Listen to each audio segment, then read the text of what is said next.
हाँ जी, good evening class. चलिए start करते हैं अपना मैथ्स का आज का लास्ट लेक्चर। आज बेसिकली हमारे चैप्टर खत्म हो जाएगा ये वाला। इसके बाद कल मुझे कुछ एक्स्ट्रा क्वेश्चंस कराने हैं जो एनसीईआरटी में नहीं है। बेटा जो आज का चैप्टर है रेशनलाइजेशन, ये एनसीईआरटी में बहुत ईजी दे रखा है, मगर इसका बहुत बड़ा यूज़ है, वाइड यूज़ है, बहुत एक्स्ट्रा क्वेश्चंस आते हैं यहीं से। है आसान टॉपिक मगर बड़े बड़े क्वेश्चंस आते हैं, और मैं आपको वर्कशीट सेंड करने वाला हूँ, आप खुद देख लीजिएगा कैसे क्वेश्चन। तो उसको सॉल्व कराना है मुझे 1 या 2 लेक्चर बस, ठीक है। देन हम चैप्टर 2 स्टार्ट करेंगे। वर्कशीट हम जूम ऐप पे सॉल्व करते हैं, ऐसा करते हैं सभी लाइव रहिएगा जूम ऐप पर, मैं बता दूंगा, ठीक है, ताकि हम फेस टू फेस बात कर सकें, वो चाहे मेरे स्कूल के बच्चे हों या फिर आप ट्यूशन के बच्चे हों, ठीक है, दोनों के साथ जूम ऐप पे बात करते हैं। फिलहाल मैं आज इसका कॉन्सेप्ट पढ़ा रहा हूँ और लॉ ऑफ एक्सपोनेंट। एनसीईआरटी खत्म हो जाएगी। जो भी कभी डाउट्स हो, चाहे एक भी क्वेश्चन रह गया हो एनसीईआरटी का, मुझे बताओ, मैं आपको समझाऊंगा, क्योंकि अब मैं परसों से चैप्टर 2 स्टार्ट कर रहा हूँ। कल एक बार हम छोटे से डाउट्स ले लेते हैं, इसके एक्स्ट्रा क्वेश्चन की शीट दे देते हैं, ठीक है। तो ठीक है, तैयार रहिएगा। तो बच्चों रेशनलाइजेशन बहुत आसान है मगर बहुत बड़ा यूज़ है इसका। एनसीईआरटी के क्वेश्चन पे बिल्कुल मत जाना, एनसीईआरटी से तो आता ही नहीं है इसका क्वेश्चन, जनरली बाहर से आता है। यही टॉपिक है इसमें फर्स्ट चैप्टर में जो थोड़ा आउट आता है, ठीक है। RS अग्रवाल RD शर्मा से आता है क्वेश्चन, वो मैं आपको सब करा दूंगा, चिंता मत करो। कल एक शीट दूंगा अभी, आज ही उसे देख लेते हैं, आज या कल। तो रेशनलाइजेशन क्या है बेटा? एक प्रोसेस है। पहले इसके बारे में सुनिए, हम इसे करते क्यों। हम इसे यूज करते हैं ताकि जो थोड़ी डिफिकल्ट प्रॉब्लम्स हमारे सामने आती हैं वो इजीली सॉल्व हो जाए। जैसे कि मैंने बोला आपके सामने √2 + 3। अब कहोगे सर बड़ा मुश्किल है यार, ये √2 की वैल्यू हम पुट करें, इसमें निकालना पड़ेगा, कैसे करेंगे सर सॉल्व? तो मैंने कहा नहीं बच्चों घबराओ मत, इसका एक तरीका है, इसे क्या कर दो, रेशनलाइज कर दो, तो ये आसान हो जाएगा, आप इजीली सॉल्व कर सकते हो। तो जनरली ये सॉल्व होता है अंडर रूट्स को सॉल्व करने के लिए, इरेशनल नंबर्स को सॉल्व करने के लिए जो हमें अजीब से लगते हैं, इरेशनल नंबर्स को इजी बनाने के लिए, उनकी वैल्यू फाइंड करने के लिए। जैसे √2 इरेशनल है, इसको इजी करने के लिए, सिंपलेस्ट फॉर्म में लिखने के लिए हम इसको यूज करते हैं। और जनरली जब अंडर रूट आता है डेनोमिनेटर में, तब हम इसको यूज करेंगे। याद रखिएगा रेशनलाइजेशन क्या करेंगे, जब भी डेनोमिनेटर में अंडर रूट आएगा तो हम वहां पर कौन सा मेथड लगा दो, रेशनलाइजेशन आसान हो जाएगा, वो सिंपलेस्ट फॉर्म में आ जाएगा, ठीक है। तो देखो समझो, सबसे इजी तरीके से सुनेंगे। आज तो मैं एनसीईआरटी बता रहा हूं इसकी, मगर कल जो मैं बताऊंगा टॉपिक यही है, मगर इसका एडवांस क्वेश्चन बहुत मजा आने वाला है। परसों से करेंगे चैप्टर 2 स्टार्ट, कल एक वीडियो रहेगी इसकी जिसमें मैं एक्स्ट्रा क्वेश्चन डिस्कस करूंगा, ठीक है। और जूम ऐप पे भी वर्कशीट्स डिस्कस करेंगे हम कल, ठीक है। तैयार रहिएगा, सेम टाइम है, 3 बजे तो है हमारे अग्रवाल क्लासेस जो हमारे बच्चे हैं, और 4 बजे मेरे स्कूल के बच्चों का टाइम है। वर्कशीट में अभी आपको सेंड कर रहा हूँ, ठीक है, ओके। तो स्टार्टिंग के 10 क्वेश्चन कर लीजिएगा सॉल्व, स्टार्टिंग के 10 क्वेश्चंस, ठीक, या मैं आपको बता दूंगा ग्रुप पे जो भी करना है। तो देखो 1/√2 बड़ा मुश्किल है सॉल्व करना। तो एक तरीका तो इसमें ये आता है, रेशनलाइजेशन का मतलब होता है बेटा कि जो भी नीचे वैल्यू आ रही है उसकी ऊपर नीचे मल्टीप्लाई कर दो। अगर केवल नीचे एक वैल्यू है, प्लस माइनस कुछ भी नहीं है, सिंगल टर्म मोनोमियल है, तो सिंपल क्या है, अंडर रूट में है अगर तो हम अंडर रूट में ही सॉल्व करते हैं, अदरवाइज तो आसान हो ही जाता है। तो √2 इंटू √2 के ऊपर नीचे, नोमिनेटर में भी डिनोमिनेटर में भी, इसे ही रेशनलाइज कहते हैं। तो ये जब √2 की 1 में करेंगे तो क्या आएगा, √2 की √2 में करेंगे तो आ गया 2। मैंने बताया कि जब किसी रूट की रूट में सेम नंबर की मल्टीप्लाई करते हैं तो अंडर रूट हट जाता है, आंसर। अब देखो जी पहले नीचे √2 आ रहा था तो डिवाइड करना बड़ा मुश्किल हो जाता, मगर अब ऊपर √2 आ गया है तो आप लोग इजीली सॉल्व कर सकते हो, इसलिए कोई दिक्कत नहीं है। तो ये हो गया √2/2, यहाँ पर ये क्वेश्चन खत्म, मतलब सिंपलेस्ट फॉर्म में लाने के लिए, ताकि हमारे लिए वो क्या हो जाए बेटा, बेसिकली आसान हो जाए। आप लोगों को यहाँ तक समझ में आ गया होगा, ठीक है, कोई दिक्कत है तो बताइए। अगला देखते हैं, अगला टाइप। सिमिलरली मैंने बोला जरा करके दिखाना 1/√3, तो क्या बोलोगे, 1/√3 इंटू √3/√3/√3 खत्म सर, क्वेश्चन सॉल्व। मैंने कहा ठीक है, आप भी आपको ये सिंपल है ना। अब आगे सुनिए दूसरा तरीका, दूसरा केस आता है। अब मान लीजिए मेरे पास क्वेश्चन आ रहा है 1/2 + √3, 2 टर्म आ गए, वो मैंने मोनोमियल के लिए बताया था। अब क्या आ रहा है, 2 टर्म के लिए, ऐसी 3 टर्म भी आ सकते हैं, आपके एनसीईआरटी में 3 टर्म नहीं है, आपके एनसीईआरटी में केवल 2 टर्म है, मगर एग्जाम में आता है 3 टर्म में। अगर एक स्कूल में नहीं आ रहा है तो आगे यूज होगा बेटा, तो इसलिए मैं सिखाऊंगा उसको कल एक्स्ट्रा क्वेश्चंस में जब डिस्कस करेंगे। तो ठीक है, वर्कशीट में बहुत अच्छे अच्छे क्वेश्चन है, बहुत बढ़िया बढ़िया आप करो, ठीक है, मजा आएगा, बस थोड़ा दिमाग यूज करो। 2 + √3, अब इसको कैसे सॉल्व करें? तो 1/2 + √3 को ऐसे लिखो, मैंने क्या बताया, नीचे वाले की मल्टीप्लाई ऊपर नीचे करना है, बस एक अंतर है, अगर बीच में प्लस है तो साइन हो जाएगा माइनस का, और अगर नीचे माइनस है तो इनके बीच में आ जाएगा प्लस, यानी साइन चेंज हो जाते हैं जब हम रेशनलाइज करते हैं। उसमें तो नहीं हो रहा था पहले वाले में क्योंकि एक ही टर्म थी, अब 2 टर्म है, तो 2 + √3 की बजाय किसकी मल्टीप्लाई करनी है, 2 - √3 की ऊपर नीचे, साइन क्या हो जाएगा, चेंज। हमेशा अगर माइनस होता तो प्लस, प्लस होता तो माइनस। अब जरा करके देखना, 2 - √3 की 2 इस 1 में करेंगे तो सेम आ जाएगा, किसी भी चीज़ की 1 में मल्टीप्लाई करते हैं तो वही आ जाता है। अब ध्यान से देखना, 2 + √3 की 2 - √3 में मल्टीप्लाई करेंगे तो कुछ ऐसा हो जाएगा, ये तो हो जाएगा मल्टीप्लाई करने के बाद, उसकी इसमें कर दी, इसकी इसमें। एक बार ध्यान से देखना कितना आसान हो गया है, a + b a - b, कुछ ऐसा मैंने फॉर्मूला बताया था, a + b a - b क्या होता है, a² - b², यही तो होगा। इजी बनाने की कोशिश करो, a + b a - b a² - b², 2 - √3, 2 का स्क्वायर 4 माइनस √3 का स्क्वायर, जब किसी का अंडर रूट का स्क्वायर करता है तो अंडर रूट हट जाता है, 4 में से 3 गए, कितना आ गया, 2 - √3/1, 1 को लिखेंगे नहीं तो आंसर खुद देखो, जो ऐसा था वो कैसा हो गया, ये हो गया। तो 1/2 + √3 किसके बराबर आ गया, 2 - √3, ईजिली सॉल्व हो जाएगा। वो देखने में बुरा लग रहा था, ये देखने में अच्छा लग रहा है, उसे देखने में डर लग रहा था, इसे देखने में कोई इतना डर नहीं लग रहा, ईजिली सॉल्व हो सकता है। आगे यहीं पे खत्म आया, ये हो गया दूसरा। कुछ और एग्जांपल देखो, ठीक है, तो ये बेसिक है आपका। अगला देखिए, देख लीजिए आराम से, जिसको समझ में नहीं आया वीडियो पॉज करो, देखो आराम से। तरीका, हर चीज को हमें पता होना चाहिए कि क्यों यूज कर रहे हैं, तो इसको यूज क्यों करते हैं, सिंप्लीफाई करने के लिए। जब अंडर रूट आता है डेनोमिनेटर में तो उसको न्यूमरेटर में लाने के लिए। अगला क्वेश्चन, थर्ड क्वेश्चन, 5/√3 - √5। मैं आपको अभी क्वेश्चंस दूंगा करने के लिए, उसे करना, वर्कशीट सेंड कर रहा हूँ मैं आपको, अभी आज ही कर रहा हूँ, वीडियो मिलने से पहले ही क्या पता आपको वर्कशीट मिल जाए, या वीडियो के मिलते ही वर्कशीट मिल जाए आपको, उसे सॉल्व करना। जो क्वेश्चन स्टार्टिंग के पहले 10 नहीं 15 रखते हैं, 15 क्वेश्चन, स्टार्टिंग के 15 क्वेश्चन 15 मैं ग्रुप पे भी लिख के भेज दूंगा, वो आपको करने हैं, मैं कल डिस्कस करूंगा, मुझे बताइए, उसमें से वीडियो में भी उसके डिस्कस कर लेंगे कल, एक बार मुझे बता दीजिए, और बच्चे कुछ क्वेश्चन जूम ऐप पे डिस्कस कर लेंगे, धीरे धीरे चलते हैं। और परसों से चैप्टर 2 वो भी बहुत इंपॉर्टेंट है, आ तो जाता है मगर उसका रियल मीनिंग क्या है वो ही चैप्टर 10 में आएगा, 10th क्लास में, तो इंपॉर्टेंट है। अब इसमें भी वही कॉन्सेप्ट फॉलो करो, √3 - √5 है तो ऊपर नीचे जो डेनोमिनेटर है उसकी ऊपर नीचे मल्टीप्लाई कर दो, जैसे औरों में करा, बीच में माइनस है तो अब क्या हो जाएगा मल्टीप्लाई, √3 + √5/√3 + √5, यही तो होगा, √3 + √5 √3 + √5। आ रहा है समझ में? अब चला देखना मेरी बात, ऊपर वाले की मल्टीप्लाई करेंगे, अब 1 नहीं है तो इसलिए हमें ऐसा लिखना पड़ेगा, ये हो जाएगा 5 की √3 + √5 में करेंगे तो कुछ ऐसा आएगा, a - b a + b a² - b², तो √3 का स्क्वायर माइनस, याद रखना नीचे तो यही बनता है हमेशा, हमेशा a² - b² ही बनेगा ना, क्योंकि सेम नंबर की मल्टीप्लाई करते हैं, a² - b², क्योंकि a - b a + b।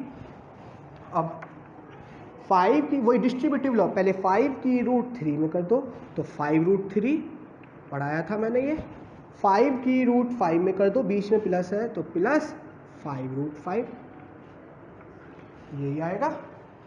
√3 का स्क्वायर क्या होता है 3, √5 का स्क्वायर क्या होता है 5, अंडर रूट हट जाएगा, 5√3 + 5√5/3 में से 5 गए माइनस का 2, माइनस का 2, 3 में से 5 गए क्या आ गया माइनस का 2, ये माइनस को मैं ऊपर ले जाता हूँ तो जो वैल्यू प्लस की है वो तो माइनस की हो जाएगी, तो ये क्या आ जाएगा -5, ऊपर ले जाते हैं इसको 5√5/2 आंसर।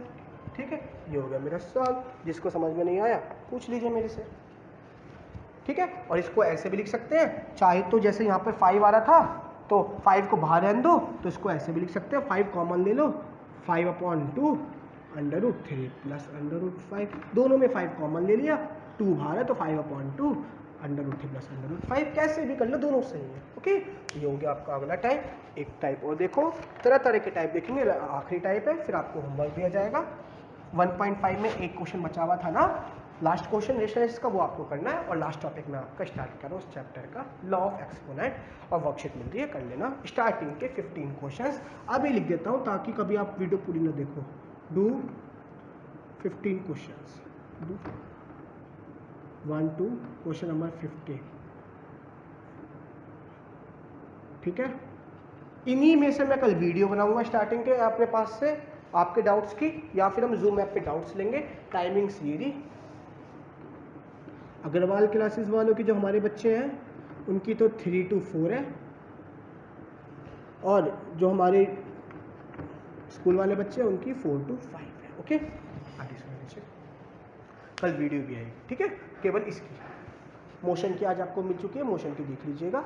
ठीक, या नहीं आई है तो अभी तक आपके पास आने वाली है। लास्ट क्वेश्चन है 1/7 प्लस 3√2। वही कॉन्सेप्ट यही है, मगर इसको बड़े कॉम्प्लेक्स प्रॉब्लम्स में, बड़ी बड़ी डिफिकल्ट वाली प्रॉब्लम्स में कैसे सॉल्व करेंगे वो मैं आपको कल एडवांस करके बताऊंगा।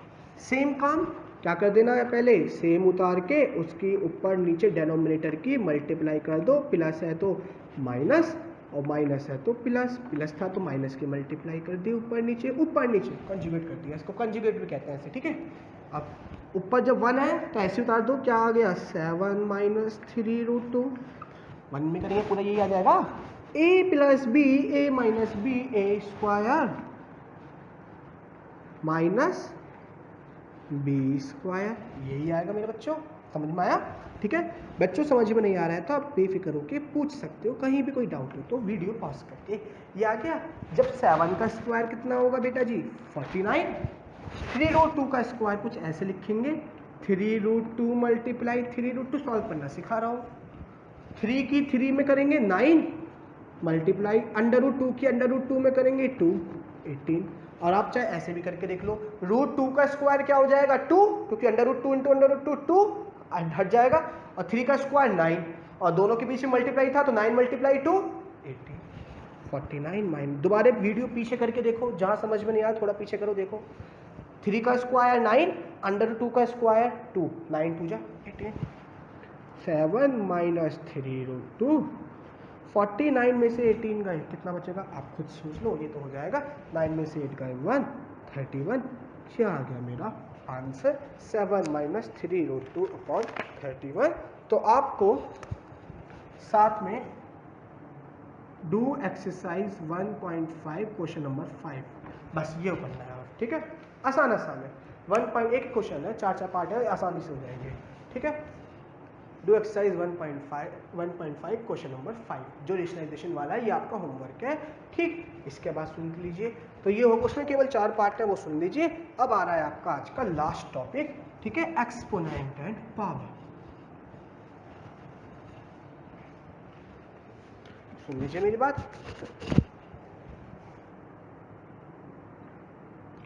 सबको पता होगा एक्सपोनेंट क्या होता है, सिंपलेस्ट मतलब जब बहुत बड़ी वैल्यूज होती हैं, जैसे 1 0 0 0 0 0 0 0 0 0 बहुत ज़्यादा, तो उसको शॉर्ट में लिख देना in the form of powers, तो वही है एक्सपोनेंट। ठीक है, उसे समझाते हैं आपको।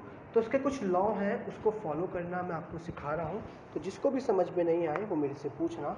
देखो, सबसे पहला लॉ है, यही इंपॉर्टेंट है, लास्ट टॉपिक है, लॉ ऑफ एक्सपोनेंट। ठीक है, लास्ट एक्सरसाइज 1.6 का बहुत आसान है, चारों पार्ट का एक एक पार्ट करके दिखाऊंगा, बाकी कर लेना, कोई दिक्कत हो पूछ लेना। अभी भी कह रहा हूँ, अगर एनसीईआरटी में कोई डाउट हो मुझे आज शेयर कर देना, रात तक या कल तक सुबह तक 12 बजे तक मैं बता दूंगा। ठीक है, पहला लॉ है a की पावर m मल्टीप्लाई a की पावर m। जब दो नंबर की एक्सपोनेंट्स में मल्टीप्लाई करते हैं, बेस सेम है, पावर अलग है, तो उस केस में बेस सेम होके पावर क्या हो जाती है बेटा, ऐड हो जाती है। क्या हो जाती है, ऐड। एग्जाम्पल समझते चलिए, 2 की पावर 3 इंटू, मल्टीप्लाई भी लिख सकता है, डॉट का मतलब मल्टीप्लाई होता है, 2 की पावर 7। आप खुद देखो दोनों का बेस सेम है लेकिन पावर अलग है, मल्टीप्लाई है, तो ये क्या हो जाएगा 2 3 प्लस 7 दैट इज 2 की पावर 10 आंसर आया। तो ये एक्सपोनेंट के कुछ अलग लॉज हैं, वो मैं बता रहा था। तो ये आपका पहला लॉ हो गया। दूसरा एग्जांपल देखिए, 2 की पावर 3 मल्टीप्लाई 2 की पावर या माइनस 3 मल्टीप्लाई 2 की पावर 8। ठीक है, तो क्या लिखेंगे, 2 की पावर माइनस 3 प्लस 8, माइनस क्योंकि पावर ऐड हो जाएंगी, माइनस 3 प्लस 8, 2 की पावर 5 आंसर। ये आपकी चॉइस। तो पहला लॉ तो मेरा यही हो गया। जिसको भी समझ में नहीं आया बेटा पूछिए। ठीक है, बेसिकली इसके 4 से 5 लॉ हैं। दूसरा लॉ आता है a की power m divide by a की पावर n, या फिर मैं कह सकता हूँ am डिवाइड बाय an। एक ही बात है, चाहे दोनों को ऐसे भी लिख लो। बेस सेम है, पहले मल्टीप्लाई था, अब क्या है डिवाइड। तो इसका भी क्या सॉल्यूशन होगा, ए तो सेम रहेगा, पावर क्या हो जाएंगी, सब्ट्रैक्ट हो जाती है। मल्टीप्लाई में ऐड होती है, इसमें क्या होती है, सब्ट्रैक्ट। तो एग्जांपल देख लीजिए, दोनों का मतलब एक है इनका। 2 की पावर 3 अपॉन 2 की पावर 2, तो क्या लिखेंगे 2 की पावर 3 माइनस 2, क्योंकि बेस सेम है, पावर अलग अलग है। 3 में से 2 गया 1, कितना आ गया 2। या फिर एक एग्जांपल और सुनो, 5 की पावर 7 डिवाइड बाय 5 की पावर माइनस 8, क्या हो जाए, ठीक है। तो क्या लिखेंगे 5 7 डिवाइड है तो माइनस आएगा बीच में, और पहले से माइनस 8 है तो माइनस 8। आप समझो पावर क्या होती है, माइनस m की वैल्यू 7 माइनस n की value minus 8 5 7 plus 8 that is 7 plus minus minus plus 7 plus 8 15 answer. तो ये हो गया मेरा इसका दूसरा लॉ। होपफुली आपको समझ में आ गया होगा। ये है लॉ ऑफ एक्सपोनेंट का दूसरा लॉ। ठीक है, बात करते हैं क्या है बेसिकली तीसरा बेटा, पावर के किसी भी पावर के ऊपर पावर, पहले पावर थी फिर दोबारा पावर आ गई, तो दोनों पावर आपस में क्या हो जाती है, मल्टीप्लाई। एग्जाम्पल के तौर पे 2 की पावर 3 की पावर 5, तो 2 की पावर 3 5 जा 15, क्योंकि पावर क्या हो जाएंगी, मल्टीप्लाई। तो ये आपको समझ में आ गया होगा क्या होता है तीसरा लॉ। ठीक है, बात करते हैं फोर्थ लॉ की, जो कि लास्ट लॉ है। अगर किसी को समझ में नहीं आ रहा है तो पूछ लीजिए। a की पावर m इंटू बी की पावर m, पहले क्या था, बेस सेम था, पावर अलग है। अब पावर सेम है, बेस अलग है, तो ये हो जाएगा a मल्टीप्लाई बी की पावर m, यानी दोनों को मल्टीप्लाई कर देंगे, m पावर कॉमन आ जाएगी। एग्जाम्पल के तौर पे 2 की पावर 7 इंटू 3 की पावर 7, बेस अलग अलग है, पावर सेम है, तो 2 इंटू 3 2 मल्टीप्लाई 3 की पावर 7 दैट इज 6 की पावर 7 आंसर। ये आपके कुछ लॉज है एक्सपोनेंट के। अगर किसी को दिक्कत है तो मेरे से पूछिए। ठीक है, अगला देखिए सुनिए, ये हो गया फोर्थ लॉ। फिफ्थ क्या आता है, किसी की भी पावर 0 हमेशा बराबर होती है 1 के। जैसे मैंने लिख दिया 2 की पावर 0 1, 7 की पावर 0 1, 1 इंटू 10 की पावर 5 की पावर 0 0, पूरी की पावर 0, तो भी ये क्या हो जाएगा 1। 1 लाख की पावर 0 1। दुनिया में कितनी भी बड़ी वैल्यू हो, अगर उसकी पावर 0 है तो वो किसके बराबर हो जाएगा, हमेशा 1 के। हमेशा किसी भी नंबर की पावर 0 है तो वो हमेशा क्या हो जाएगा, 1 के। किसी भी, अगर किसी की पावर भी 0 आती है तो वो हो जाता है 1 के। ये हो गया मेरा इसका फिफ्थ लॉ। अगला आता है सिक्स्थ लॉ। आप सुन लीजिए, मान लीजिए 1 अपॉन a है, तो इसे लिख सकते हैं a की पावर -1, यानी पावर ऊपर जाके माइनस की हो जाती है। एग्जाम्पल के तौर पे मैंने लिखा 1/2, तो इसे लिख सकता हूँ 2 की पावर -1। ठीक है, या ऐसे समझ लीजिए, अगर 1 अपॉन ए स्क्वायर है तो ये हो जाएगा a की पावर -2, तो इसको शॉर्ट में क्या लिखेंगे हम, 1 अपॉन ए की पावर n है अगर, तो ये हो जाएगा a की पावर -n। जैसे कि हमने बोला 1 अपॉन 2 की पावर 3, तो इसे लिख सकते हैं 2 की पावर -3। ठीक है, आया समझ में। ये लास्ट लॉ है, तो आपका समझ में आ गया होगा। जिसको भी डाउट है पूछ लीजिए। सिमिलरली अगर कहीं लिखा है 2 की पावर -3 तो इसे लिख सकते हैं 1/2 की पावर 3, यानी पावर ऊपर नीचे जाने पे साइन चेंज कर लेती है, ठीक है, प्लस माइनस ऐसे। ठीक, एक एग्जांपल देखिए, मैंने बोला 5/2 की पावर -2 को सॉल्व करो, 5/2 की पावर -2 को सॉल्व करो, ठीक है। तो एक तो डिवाइड कर लो डायरेक्ट, या फिर 5 × 2 की पावर 2 लिख सकता हूँ उसको मैं। आपको देखो ना, -2 ऊपर जाके क्या हो जाएगी 2 की पावर 2, 5 × 4 दैट इज 20। मैंने बोला ना 5/2 की पावर -2, 2 की पावर -2 ऊपर जाके क्या हो जाएगी 2 की पावर 2, जैसे यहाँ थी प्लस की माइनस की माइनस की प्लस की, सॉल्व हो गया, आया। तो ये हो गए हमारे कुछ लॉ, ये सबको याद होने चाहिए। इसी के बिहाफ पे मैं आपको बस कुछ क्वेश्चन दे रहा हूँ, उसको करिए और हमारा ये चैप्टर ख़त्म होता है। अगर किसी को कोई भी डाउट है तो वो मेरे से पूछिए, ठीक है। ओके, यहाँ पे हमारा ये चैप्टर ख़त्म होने वाला है। आगे सुनिए बेटा।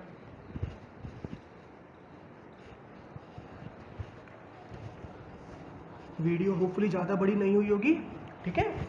आगे सुनिए।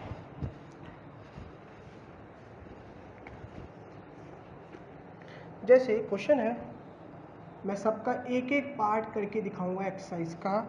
हर किसी में 3-3 पार्ट है, तो 2-2 पार्ट बचेंगे आपको, यानी 4-5 क्वेश्चन वो आप खुद कर लीजिएगा। जो डाउट हो मुझसे पूछिए। ये एग्जांपल है। जैसे पहला पार्ट हमें सॉल्व करना है 2 की पावर 2/3 मल्टीप्लाई 2 की पावर 1/3। दूसरा पार्ट सॉल्व करना है 3 की पावर 1/5 की पावर 4। तीसरा पार्ट मुझे सॉल्व करना है 7 की पावर 1/5 अपॉन 7 की पावर 1/3। फोर्थ पार्ट सॉल्व करना है 1/3 की पावर 1/5 की पावर 4। ये कुछ एक्सपोनेंट्स गिवन है पुल ऑफ पावर्स में, तो आपको सॉल्व करना है। तो देखिए, पहला बेस सेम है, पावर अलग है, यानी ये वाला केस बन रहा है am × an। तो क्या फॉर्मूला था a की पावर m + 1। आप लोगों को अगर अच्छे से याद है तो जरा इसका फॉर्मूला का आंसर क्या हो जाएगा 2 की पावर 2/3 + 1/3, क्योंकि बेस सेम है, पावर अलग अलग है। क्या हो जाएगा 2 की पावर एलसीएम तो आएगा 3, 2 + 1, 2 की पावर 3/3, यही तो होगा, 3 3 जा 1, तो 2 की पावर 1 दैट इज 2। ये हो गया इसका आंसर। तो पहले वाले का आंसर कितना होगा बेटा आपका 2, क्योंकि पावर हमने ऐड कर दी, ठीक है। आगे सुनिए, 3 की पावर 1/5 की पावर 4। आपने पढ़ा था अगर a की पावर m की पावर n है तो पावर क्या हो जाती है आपस में मल्टीप्लाई, पढ़ाया था। पावर के ऊपर पावर है, तो 3 की पावर 1/5 की पावर मल्टीप्लाई 4 हो जाएगी, दोनों पावर आपस में मल्टीप्लाई हो जाएगी, तो दैट इज 3 की पावर 4/5। ये हो गया इसका आंसर, क्योंकि पावर के ऊपर पावर क्या हो जाती है मल्टीप्लाई। ओके, तीसरा सुनिए, a की power m divide by a की पावर n को मैंने बताया था a की पावर m - n। माइनस हो जाती है पावर, जब बेस सेम है पावर अलग होती है। तो इसे भी क्या लिखेंगे 7, बेस सेम है पावर अलग आएगा, डिवाइड में 1/5 की पावर 7 की पावर 1/5 माइनस 1/3, पावर क्या हो जाएगी -7। एलसीएम क्या आएगा इनका 15, सेम फॉलो करना है 3 - 5 2/15, वो भी कैसी माइनस की। इसे क्या लिख सकते हैं 1/7 2 की पावर 15। आप लोगों को समझ में आ गया होगा इसका। जिसको समझ में नहीं आया पूछिए कि ये कैसे हुआ, ठीक है। कोई डाउट अगर पूछना है तो पूछिए। 1/7 की पावर, क्योंकि हमने इसको जो मैंने बताया पावर माइनस की होती है तो नीचे जाके प्लस की हो जाती है। आगे सुनिए,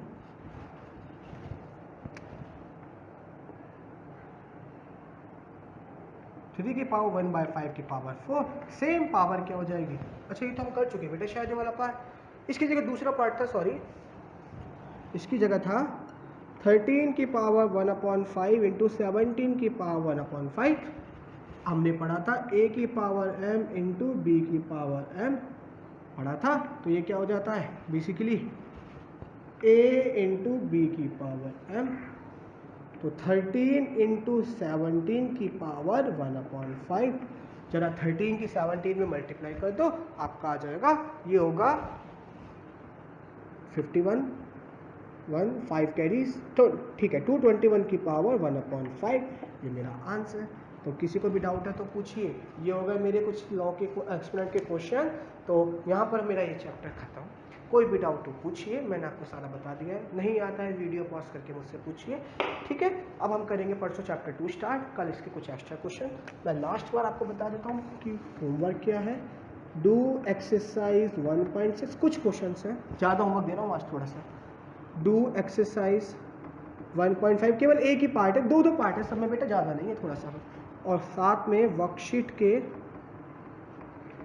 एक नंबर के, ज़्यादा बड़े नहीं है, ओरल हो जाएंगे तो बहुत बढ़िया बात है, वरना पूछ लेना। बस ये हमारा होमवर्क है।